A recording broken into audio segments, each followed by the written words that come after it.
กันครบถ้วนมีศิลปะวัฒนธรรมและมีโครงประเพณีอันดีงามตั้งแต่เดินนานซึ่งประกอบด้วยหลากหลายชนเผ่ามีวิธีการดำรงชีวิตที่ติดพันกับธรรมชาติตามฤดูกาลมีวัฒนธรรมที่โดดเด่นเป็นต้นแบบการแต่งกายของแต่ละชนเผ่าตั้งแต่ดึกดำบรรพ์จนถึงปัจจุบัน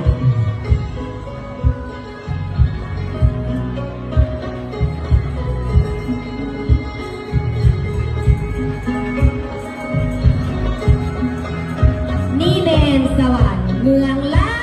วยินดีต้อนรับเข้าสู่ปีท่องเที่ยวลาว2024ภายใต้คำขวัญท่องเที่ยวลาวปลอดภัยซึ่งใจในวัฒนธรรมธรรมชาติและประวัติศาสตร์